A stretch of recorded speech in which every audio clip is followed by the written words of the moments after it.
اس دنیا میں چپ سے بڑی بددعا کوئی نہیں۔ جب انسان چپ ہو جاتا ہے تو قدرت انتقام لیتی ہے۔ جب انسان بحث کر رہا ہو، صلواتیں سنا رہا ہو، گالیاں دے رہا ہو تو قدرت خاموش ہو جاتی ہے۔ آپ اپنی زندگی میں پیچھے مڑ کر دیکھیں، جہاں پر بھی آپ نے نقصان اٹھایا ہوگا اس کے پیچھے کہیں نہ کہیں آپ کے الفاظ ضرور شامل ہوں گے، لیکن جب آپ چپ رہے ہوں گے تو اس کا کوئی نہ کوئی فائدہ ہوا ہوگا، نقصان نہیں ہوا ہوگا۔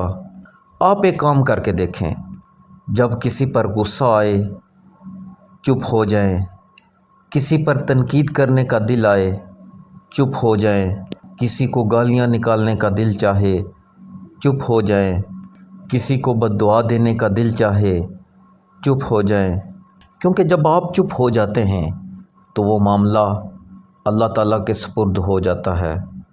لیکن جب آپ صبر نہیں کرتے، آپ خود بولتے ہیں، گالیاں بھی دیتے ہیں، بد دعائیں بھی دیتے ہیں، اور جو بھی اپنے دل میں آگ ہوتی ہے وہ انتقام بھی لیتے ہیں، تو وہ معاملہ بہت زیادہ حد سے بڑھ جاتا ہے۔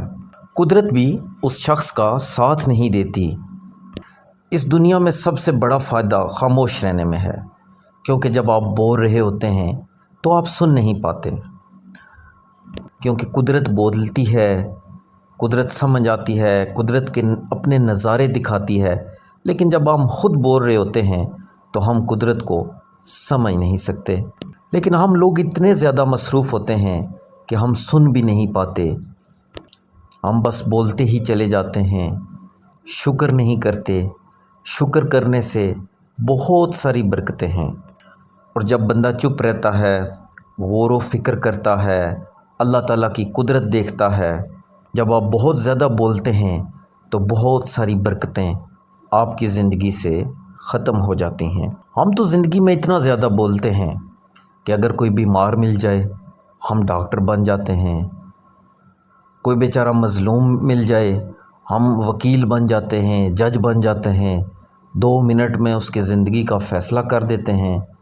اگر ہمیں کوئی اچھی بات بتائے، دین کی بات بتائے تو ہم سے بڑا معلم کوئی نہیں ہوتا۔ ہمیں ہر وقت دوسروں کو اپنی باتیں سنانے کا شوق ہوتا ہے، ہم کسی کی بات سننے کو تیار نہیں ہوتے، جس کی وجہ سے ہم نقصان اٹھاتے ہیں۔ ہم چپ کیوں نہیں رہ سکتے، حالانکہ خاموشی میں سکون ہے، خاموشی میں راحت ہے۔ ہمارے معاشرے کی سب سے بڑی خامی بولنے کی ہے، ہم چپ نہیں رہ سکتے چاہے کچھ بھی ہو۔ حالانکہ جو بندہ چپ رہتا ہے وہ سب سے زیادہ سیکھتا ہے، جو بہت زیادہ بولتا ہے وہ سیکھنے کے عمل سے محروم رہتا ہے۔ لہٰذا کوشش کریں، نان وربل کمیونیکیشن کریں، کم سے کم بولیں اور زیادہ سے زیادہ سیکھیں۔